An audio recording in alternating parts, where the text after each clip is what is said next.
নমস্কার, খবর শুনছেন M2 নিউজ চ্যানেল থেকে। জানাবো আজকের বিশেষ খবর। বাছাই করা খবরগুলো পেতে চ্যানেলটি সাবস্ক্রাইব করে পাশে থাকা বেল আইকনটি অল করে রাখুন। শুরুতেই হেডলাইনস। রঞ্জি ট্রফি খেলবেন না কোহলি এবং রাহুল। আরজিকর কাণ্ড, তিলোত্তমাকে ধর্ষণ ও খুনের ঘটনায় শিয়ালদহ আদালতে দোষী সাব্যস্ত সঞ্জয় রায়, আগামী সোমবার সাজা ঘোষণা। ময়নাগুড়িতে বৃদ্ধের ঝুলন্ত দেহ উদ্ধার। বাঘের হামলায় মৃত্যু। গোয়ালপুকুর কাণ্ড, কর্তব্যে গাফিলতির অভিযোগে সাসপেন্ড 3 পুলিশকর্মী। মৃত্যুর মুখ থেকে ফিরে এসেছি, অডিও বার্তায় ভেঙে পড়েছেন হাসিনা। মেদিনীপুর মেডিকেল কলেজ হাসপাতালে এলেন জাতীয় মহিলা কমিশনের অন্যতম সদস্য অর্চনা মজুমদার। কিশোরকে মারধরে জরিমানা 500 টাকা। ট্রাফিক আইন লঙ্ঘন, ময়নাগুড়িতে আটক একাধিক টোটো। শুটিং চলাকালীন ভেঙে পড়ল ছাদ, জখম অভিনেতা অর্জুন কাপুর। শিয়ালদহ আদালতের সামনে মানুষের ভিড়, চলছে প্রতিবাদও। জম্মু ও কাশ্মীরের রাজৌরিতে অজানা জ্বরে মৃত্যু 16, আতঙ্ক। পাটনায় চলছে আরজেডির জাতীয় কার্যনির্বাহী বৈঠক। আরজিকর কাণ্ড, শিয়ালদহ আদালতে আনা হলো মূল অভিযুক্ত সঞ্জয় রায়কে। রাজস্থানের জয়পুরে ঘন কুয়াশার চাদর। মালদহে ভারত বাংলাদেশ সীমানায় উত্তেজনা। চ্যাম্পিয়ন্স ট্রফি 2025 মহারাষ্ট্রের দল নির্বাচন বৈঠকে যোগ দিতে এলেন রোহিত শর্মা। ছোটদের ফুটবলে জিতল 2 প্রধান। সাইফকে দেখতে হাসপাতালে পৌঁছালেন তার বোন সোহা আলী খান। শনিবার কেমন রয়েছে আবহাওয়া জানতে আমাদের খবরটি শেষ পর্যন্ত শুনুন। পার্ক সার্কাসে একটি মলের সামনে থেকে লাখাধিক টাকা ছিনতাইয়ের ঘটনায় গ্রেপ্তার 3 অভিযুক্ত। দিল্লিতে কুয়াশার জেরে দেরিতে চলছে একাধিক ট্রেন। নাগপুরে একটি অনুষ্ঠানে বক্তব্য রাখছেন মহারাষ্ট্রের মুখ্যমন্ত্রী দেবেন্দ্র ফডণবীস। উত্তরপ্রদেশের কানপুরে একটি মলে আগুন, অকুস্থলে দমকল। সংসদে বাজেট অধিবেশনের প্রথম অংশ শুরু হবে আগামী 31শে জানুয়ারি থেকে চলবে 13ই ফেব্রুয়ারি পর্যন্ত। সংসদের বাজেট অধিবেশনের দ্বিতীয় অংশ শুরু হবে আগামী 10ই মার্চ থেকে চলবে 4ই এপ্রিল পর্যন্ত। রাহুল গান্ধীর বিরুদ্ধে বিজেপির দায়ের করা মানহানির মামলায় স্থগিতাদেশ দিল কর্ণাটক হাইকোর্ট। আপনারা শুনলেন এতক্ষণ শিরোনাম, আসবো বিস্তারিত খবরে। ময়নাগুড়িতে বৃদ্ধের ঝুলন্ত দেহ উদ্ধার। বৃদ্ধের অস্বাভাবিক মৃত্যু। ময়নাগুড়িতে একটি ঘরের ভেতর থেকে উদ্ধার হয়েছে ঝুলন্ত দেহ। তার বাড়ি ব্লকের সাপটিবাড়ি এলাকায়। পুলিশ জানিয়েছে অসুস্থতার কারণে মানসিকভাবে ভেঙে পড়েছিলেন তিনি। তদন্তকারীদের অনুমান সেই কারণেই তিনি এই পথ বেছে নিয়েছেন। বাঘের হামলায় মৃত্যু। মধ্যপ্রদেশের সিওনি জেলায় বাঘের হামলায় মৃত্যু হল এক বৃদ্ধের। নাম তুলসীরাম ভালাবি, বয়স 70। বৃহস্পতিবার সন্ধ্যায় তিনি গবাদি পশু চরিয়ে বাউলিতোলা জঙ্গল থেকে বাড়ি ফিরছিলেন। সেই সময় হামলা চালায় বাঘ। ঘটনাস্থলে মৃত্যু হয় তুলসীরামের। ঘটনায় ক্ষোভে ফেটে পড়েন গ্রামবাসীরা। স্থানীয় রেঞ্জার ঘনশ্যাম চতুর্বেদী ও ডেপুটি রেঞ্জার সঞ্জয় খুন্তপালের সঙ্গে তাদের বচসা বেঁধে যায়। রেঞ্জারের গাড়িতেও ভাঙচুর চালায় উত্তেজিত জনতা। ঘটনায় জখম হন 2 বন আধিকারিক। পরে পুলিশি তৎপরতায় পরিস্থিতি নিয়ন্ত্রণে আসে। বন দপ্তর সূত্রে খবর, মৃতের পরিবারকে 10 লক্ষ টাকার আর্থিক সাহায্য দেওয়া হবে। আপনারা খবর শুনছেন M2 নিউজ চ্যানেল থেকে। আকাশবাণী কলকাতা সংবাদ। কিশোরকে মারধরের জরিমানা 500 টাকা। ব্যক্তিগত আক্রোশের জেরে এক কিশোরকে মারধর করার অভিযোগ উঠেছিল এক নাবালকের বিরুদ্ধে। 2022 সালে হরিদেবপুর থানা এলাকার একটি ঘটনায় 2.5 বছর পর শুক্রবার সেই অভিযুক্ত নাবালকের বিরুদ্ধে অভিযোগ প্রমাণিত হল।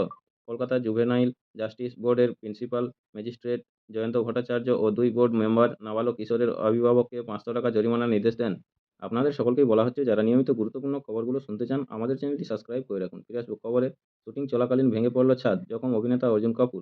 গুরুতর আহত হলেন বলিউড অভিনেতা অর্জুন কাপুর। তাকে ভর্তি করা হয়েছে হাসপাতালে। জানা গিয়েছে, শুটিং চলাকালীন আচমকাই তার মাথার ওপর ছাদের একাংশ ধসে পড়ে।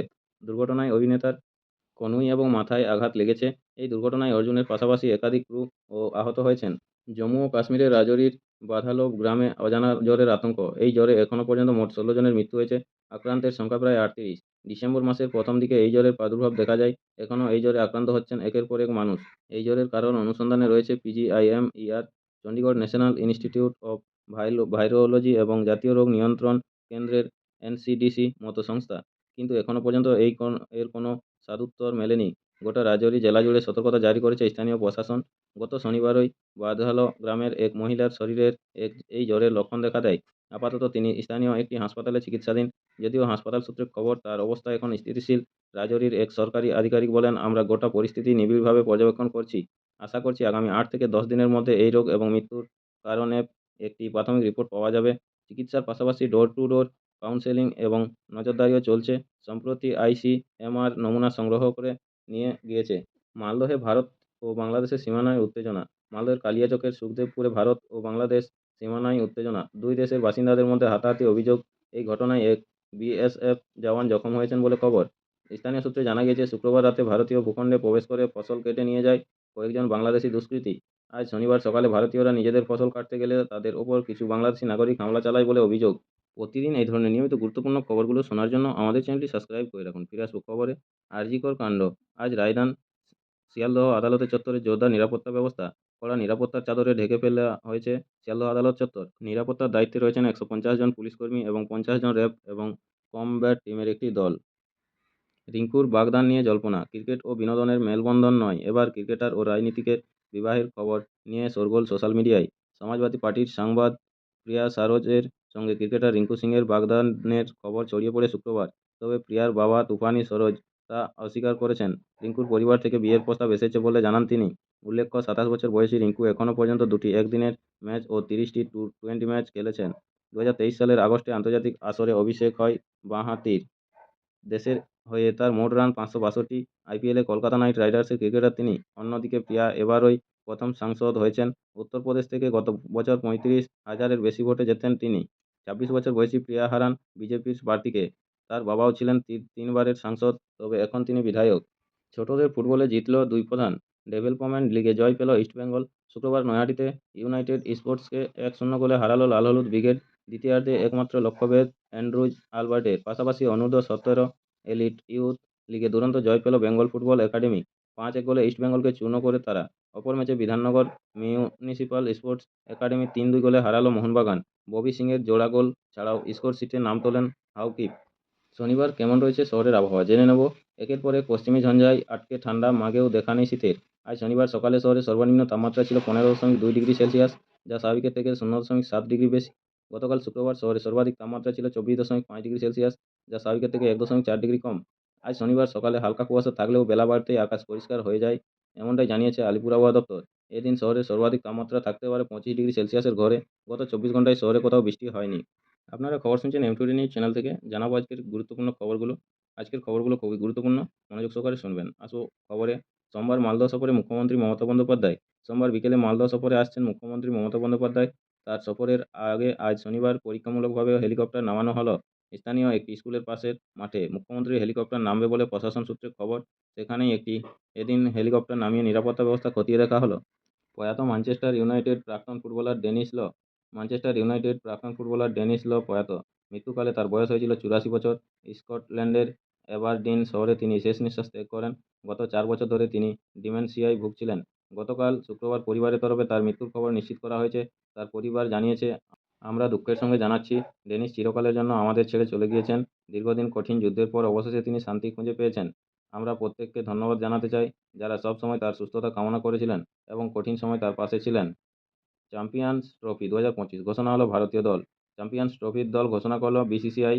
১৫ জনের দলে রয়েছেন রোহিত শর্মা অধিনায়ক, শুভমান গিল সহ অধিনায়ক, বিরাট কোহলি, শ্রেয়স আয়ার, লোকেশ রাহুল, ঋষভ পন্থ, উইকেটরক্ষক হার্দিক পান্ডিয়া, রবীন্দ্র জাদেজা, অক্ষর প্যাটেল, কুলদীপ যাদব, জসপ্রীত বুমরাহ, মোহাম্মদ শামি, আর্শদীপ সিং, ওয়াশিংটন সুন্দর এবং যশস্বী জয়সওয়াল। অবশেষে জঙ্গলে ফিরল বাঘ। অবশেষে আজমলমারি ১ নম্বর জঙ্গলে ফিরল বাঘ। স্বস্তি মিলল মইপিটের হাটাপাড়া গ্রামে।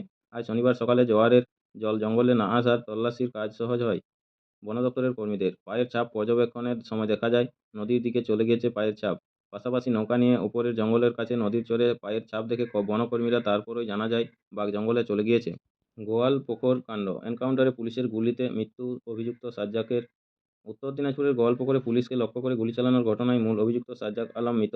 আজ শনিবার সকালে একটি এনকাউন্টারে পুলিশের গুলিতে তার মৃত্যু হয়েছে। পুলিশ সূত্রে খবর, সাজ্জাক চোপড়া সীমান্ত দিয়ে বাংলাদেশ পালানোর ছক কষেছিল। আজ শনিবার পুলিশের কাছে গোপন সূত্রে খবর আসে গোয়ালপুকুরের কিচকতলা এলাকায় সে রয়েছে। এরপরই সেখানে অভিযান চালায় পুলিশ। সাজ্জাক বিচারাধীন বন্দী ছিল তার বাড়ি করণদিঘি থানার ছোট শহরে।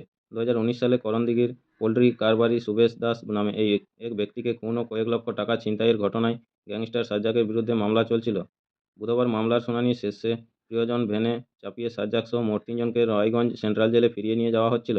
পাঞ্জিপাড়ায় ৩১ নম্বর জাতীয় সড়কে একরচালা কালী মন্দিরের কাছে এসে শৌচাগারে যাওয়ার জন্য পুলিশকর্মীদের জানায় সাজ্জাক। শৌচকার্য সেরে ফিরে আসা মাত্রই সে গায়ে জড়ানো কম্বল সরিয়ে পিস্তল বের করে পুলিশকর্মীদের লক্ষ্য করে পরপর গুলি চালায়। এরপরই সেখান থেকে সে চম্পট দেয়। নমস্কার, এখনকার স্থানীয় সংবাদটি এখানেই শেষ হলো। পরের সংবাদটি পাওয়ার জন্য আমাদের চ্যানেলটি সাবস্ক্রাইব করে পাশে থাকা বেল আইকনটি অল করে রাখুন। সবাই ভালো থাকুন, সুস্থ থাকুন। দেখা হচ্ছে পরের আপডেট খবরে। ধন্যবাদ।